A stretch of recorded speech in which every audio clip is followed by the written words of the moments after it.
इसका तर्जुमा क्या है? आप फरमाते हैं इसका मतलब ये है कि जितनी कोई बंदा नेकी करे, अगर उसके मुताबिक नेकी कर दी जाए तो वो बदला होती है, और अगर थोड़ी बढ़ा के की जाए तो वो एहसान होती है। फरमाया रब करीम फरमाते हैं इस तरह करो, जरा सोच लो बचपन से लेकर आखिर तक, जहां तक तुम मौजूद हो, तुम्हारे माँ बाप ने तुम्हारे साथ क्या किया है। अगर उससे बढ़ा के करोगे तो इसका मतलब है तुमने एहसान किया है। माँ बाप जो होते हैं ना, ठंडी छांव, मीठी जिंदगी।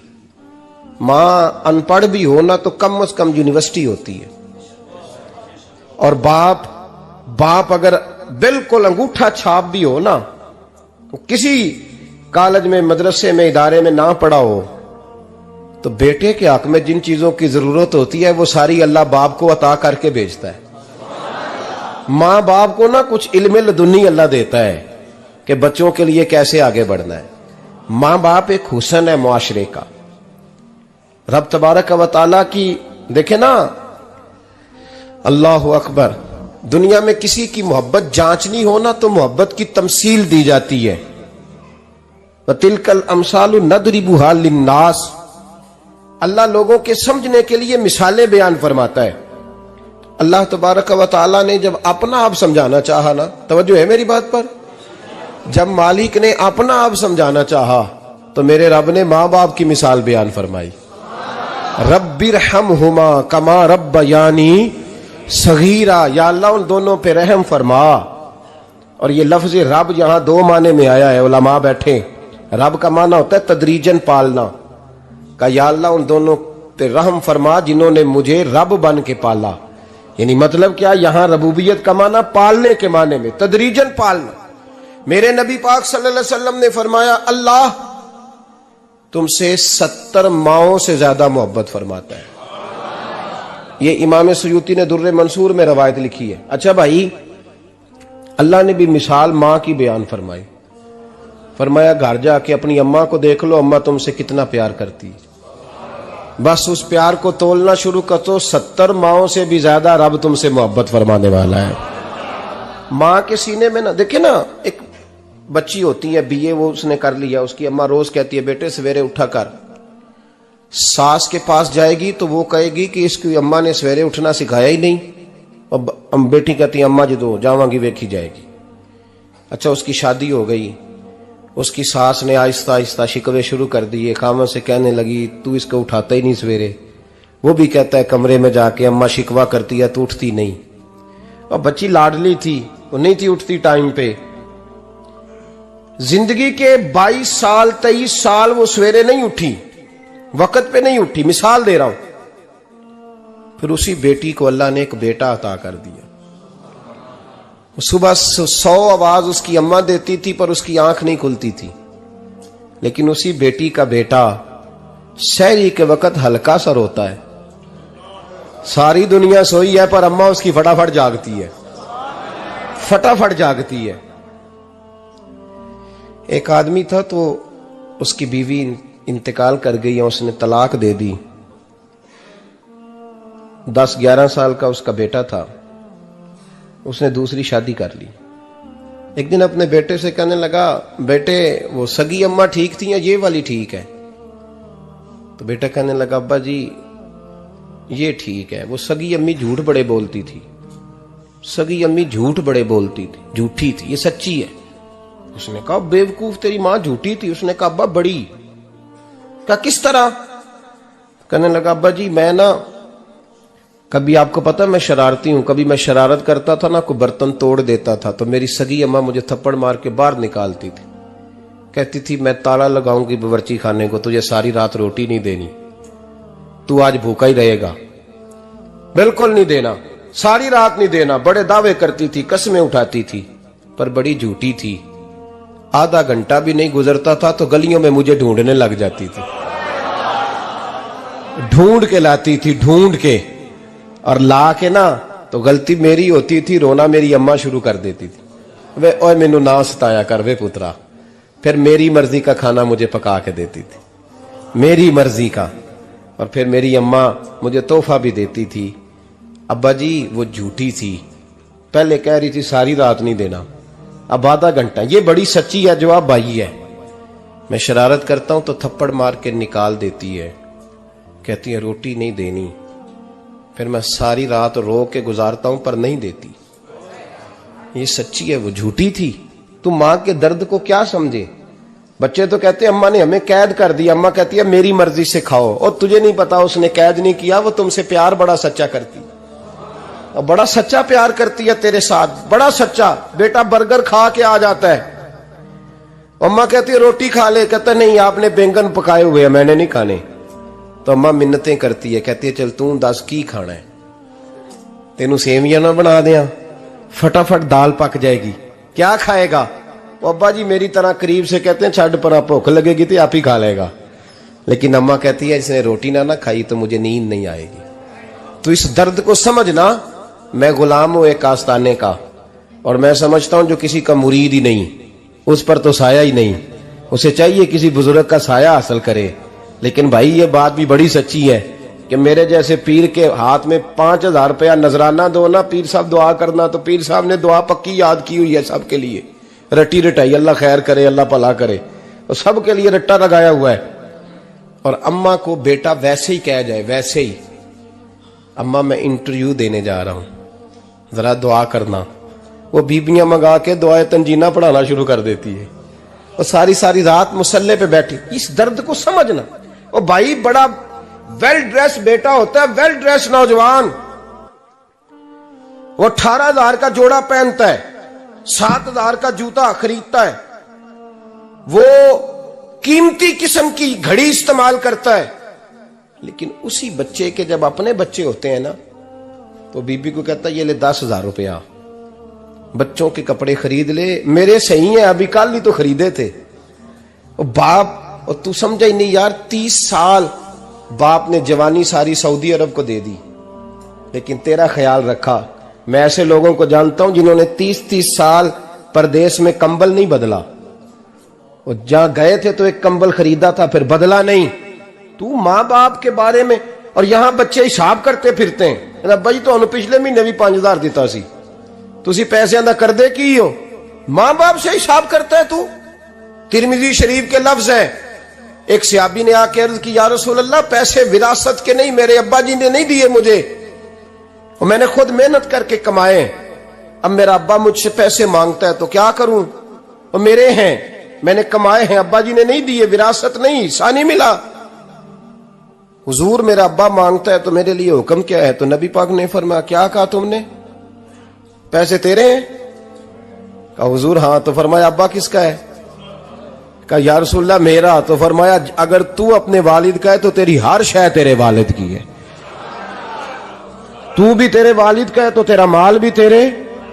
मां और बाप ये तो हुस्न है जिंदगी का, ये तो वकार है इंसान का।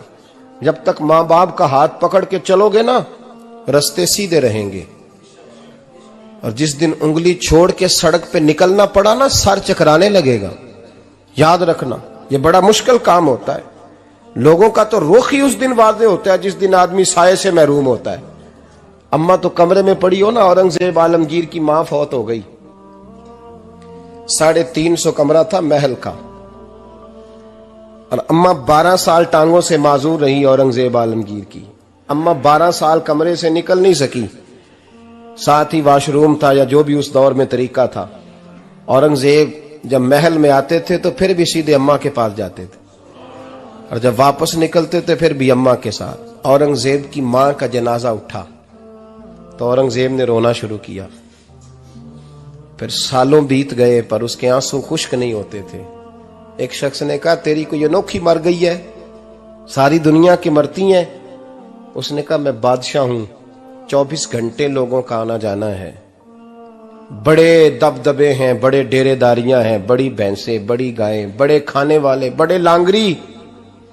मेरी मां बूढ़ी थी, एक कोने में पड़ी रहती थी, पर जब से वो गई है ये मुझे महल नहीं लगता, मुझे कब्रिस्तान लगता है। मुझे लगता है ये कब्रिस्तान है।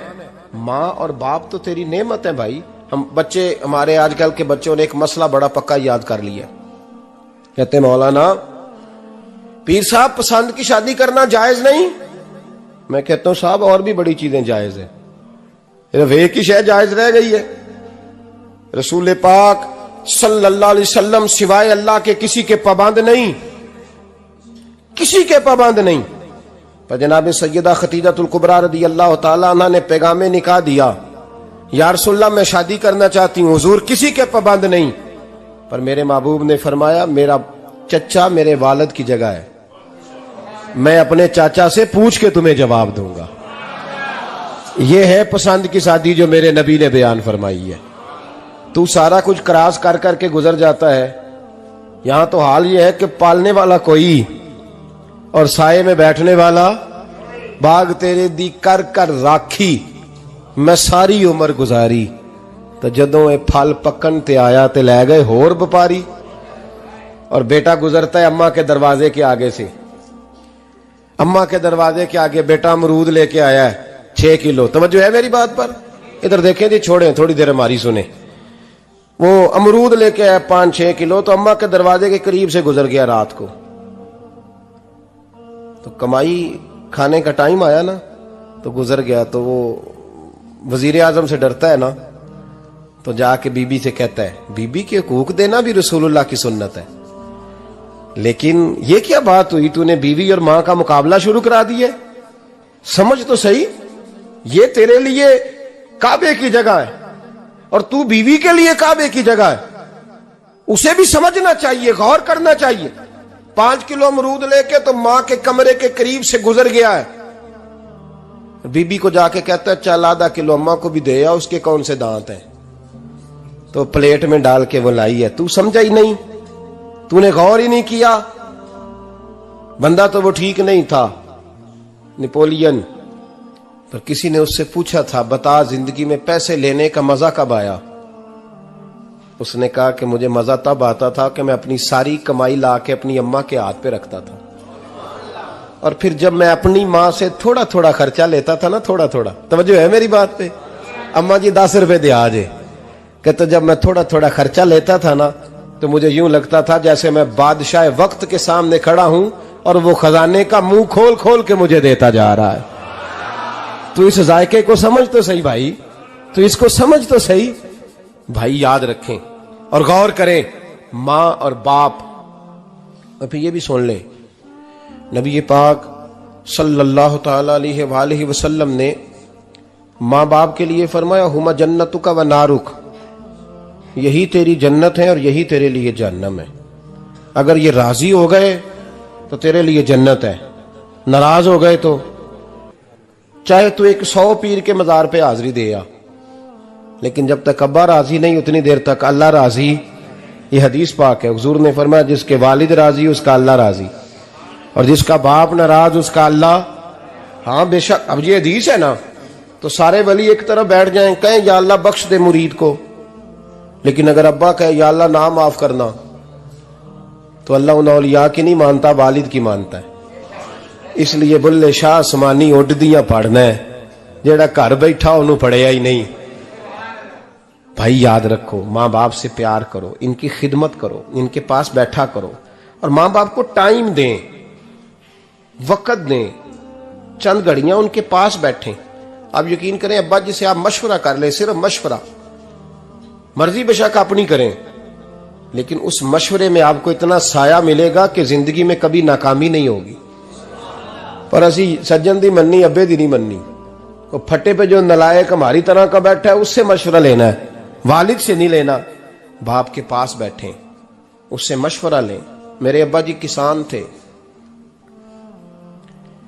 मैंने अपनी जिंदगी में ढेरों चीजें अपने बाप से सीखी हैं, दर्जनों चीजें सीखी हैं। मेरे वालिद बड़े खुददार थे, मिजाज में अजीब सी खुददारी थी। कोई बंदा कभी हाल पूछ लेता था ना कि हालात किस तरह के हैं, तो फरमाते थे भाई अगर बताना हुआ तो अपने अल्लाह को बताऊंगा। अल्हम्दुलिल्लाह बड़ा फजल है, मैंने उनके हाथों पे हमेशा छाले देखे, हमेशा छाले, लेकिन उनका हाथ कभी किसी दुनियादार के सामने फैलता हुआ नहीं देखा। लोग मुझे कहते हैं आप किस पीर साहब के साहबजादे हैं, तो मैं कहता हूं मैं उस पीर का साहबजादा हूं जिसने मेहनत करके हलाल की कमाई खाई सारी जिंदगी। ये लोग पीर नहीं होते, ये मुर्शिद नहीं होते, और मैंने दर्जनों चीजें सीखी उनसे। तो सीखने तो बैठ, तुझे हजारों चीजें मिलेंगी। भाई अपनी जिंदगी में माँ बाप की तरफ देखो, सबसे जरूरी काम है इन्हें वक्त दो। अम्मा के ओ भाई बड़ा मुश्किल है दुनियादारों से तारीफ कराना, ते अम्मा दे कोल ते एवं 2 मिनट राती बईए ना आखी अम्मा पैर कटे ना रजाई चो तेरे घुट छड़ा, ते अम्मा कहती जा मेरा पुत्र थकिया आया तू सो जाके, मैं कदों काम लगी सा, मैं कदों हल वाहन डई सा, जा सो जा जाके। बस ये कार्रवाई है, तूने 2 मिनट के लिए कह दिया, सवेरे पूरे मोहल्ले में तेरी अम्मा कहेगी अल्लाह मेरे पुत्र वर्गा पुत्र सारिਆਂ ਨੂੰ दे। राती आउंदा है ते मैनू घुट के सौंदा है, अल्लाह घुटिया कोई नहीं सुना भी कार्रवाई पाई सू, लेकिन वो सबको बताती है। तो भाई इतनी कीमती चीज और तू छोड़ के मैं कभी जलसे से देर से आता था ना, अब तो जाता नहीं ज्यादा जगहों पे, कोशिश करता हूं कि चलो माहौल के मुताबिक, थोड़ा खुश्क आदमी हूं तो हर जगह सेट नहीं हो पाता, इसलिए कम जाता हूं। तो कभी रात को आते थे ना देर से, मेरी अम्मा जी शुगर की मरीज थी, तो मैं छोटे भाई को फोन करता था कि अम्मा जी सो गए, कहते सो गए। मैं कहता था कि तू ना इस तरह कर, नीचे आ जा, 2 बज गए, वो शुगर की मरीज है, आंख खुल जाए ना तो दोबारा लगती नहीं बुजुर्गों की, तो तू दरवाजा खोल दे, अंदर दस्तक दी तो दिक्कत होगी। तो मैं जूते उतार के अंदर दाखिल होता था, तो पहला कदम रखता था तो मेरी अम्मा बोल पड़ती थी पुत्र आ गए, आ गए। ओ भाई तू इस दर्द को समझना, कोई तुझे मिलेगा, कोई मिलेगा तुझे ऐसा। अब मैं दूर दराज भी चला जाता हूं, उनकी जिंदगी में नहीं जा पाया, कहते हमने नहीं जाना, घर में रहना है, इस कैफ को समझ ले, इस दौलत के करीब हो जा। हजरत अबू हुरैरा रदी अल्लाह ताला अन्हु फरमाते हैं मेरी अम्मा बूढ़ी थी, मैं उनकी खिदमत करता था। बाप की खिदमत और माँ की खिदमत सबके हिस्से में नहीं आती, ये रब जिसे महबूब रखता है उसे ये मौके अता करता है। खुश नसीब है जिसे बूढ़ा बाप मिले और वो नौकरी करे, खुश किस्मत है जिसको बीमार माँ मिले और वो नौकरी करे। हजरत अबू हुरैरा फरमाते मेरी अम्मा बूढ़ी थी, तो उनका मैदा कमजोर हो गया था, तो मैं उठा के पखाना पेशाब करता था तो कई दफा मेरे ऊपर कर देती थी। ये हजरत इब्न जौजी अलैहि रहमान ने इसको लिखा है, फरमाते हैं मेरे दिल में ख्याल आता था कि मैं बड़ा खिदमत गुजार हूं अपनी माँ का। एक दिन मैं हजरत उमर के पास बैठा था उनके दौरे खिलाफत में, तो एक शख्स आ गया, उस शख्स ने आकर के कहा कि हजरत उमर से हुजूर एक मसला पूछना है। फरमाया पूछो। वो कहने लगा हुजूर मेरी अम्मा बूढ़ी हो गई है, बीमार रहती है, मरीजा है, मुझे आवाज देती है बेटे पेशाब आया है, आवाज देती है, तो मैं अम्मा को उठाता हूं, अभी मैं बैतुल खिला तक वॉशरूम तक जाता नहीं कि मेरी अम्मा मेरे ऊपर पेशाब कर देती है। हजरत उमर से कहने लगा हुजूर बचपन में मैं अम्मा पे पेशाब करता था, अब अम्मा मेरे ऊपर कर देती है तो हक अदा हो गया ना। हजरत अबू हुरैरा कहते हैं जब उसने सवाल पूछा तो मेरे भी कान खड़े हो गए। मैंने कहा ये तो मेरे वाला मसला पूछ रहा है, मेरे वाला मसला पूछ रहा है। मेरे पास एक दोस्त जुमा पढ़ने आते हैं बड़ी दूर से, मुझे कहने लगे हजरत साहब जदों भी मैं आउना ना तुसी मेरी ही गल छेड़ देंदे हो, वो जो बात होती है ना बिल्कुल मेरी ही होती है। मैंने कहा नहीं यार जो मैं कर रहा होता हूं वो मेरी भी होती है, वो सारे मुआशरे की होती है। हमें लगता है कि मेरी हो रही है, हालांकि वो बात हमारी सबकी मुश्तरका होती है। सुन ले और याद रख लें। हजरत अबू हुरैरा फरमाते मेरे कान खड़े हो गए। मैंने कहा इसने तो मेरी बात पूछनी शुरू कर दी। हजरत फारूक आजम से कहने लगा हुजूर बचपन में मैं अम्मा पे पेशाब करता था, वो मेरे ऊपर कर देती है तो हक अदा हो गया। हजरत उमर कहने लगे नहीं कोई नहीं हुआ। उसने कहा हुजूर मुझे समझाएं, वो सारे काम जो मैं अम्मा के साथ करता था अम्मा मेरे साथ करती है तो क्यों नहीं हुआ। हजरत उमर कहने लगे भाई पेशाब तो तू भी अम्मा पे करता था और अम्मा भी तेरे ऊपर करती है, पर तेरी और तेरी मां की सोच में बड़ा फर्क है। उसने कहा हुजूर किस तरह, तो क्या जवाब है सैयदना फारूक आजम का, लौ काना नबिय्यम बाद लकाना उमर इब्न खत्ताब। क्या जवाब है। हजरत उमर फरमाने लगे तेरी और तेरी मां की सोच में बड़ा फर्क है। कहा हुजूर किस तरह। फरमाया जब तेरी अम्मा तेरे ऊपर पेशाब करती है ना तो तू दुआ करता है कि या अल्लाह बूढ़ी हो गई है इसे पर्दा दे दे, और जब तू अपनी अम्मा पे पेशाब करता था तो वो दुआ करती थी या अल्लाह मेरे लाल को लंबी जिंदगी अता फरमा। फरमाया ये तेरा और उसका फर्क है, तू पर्दे की दुआएं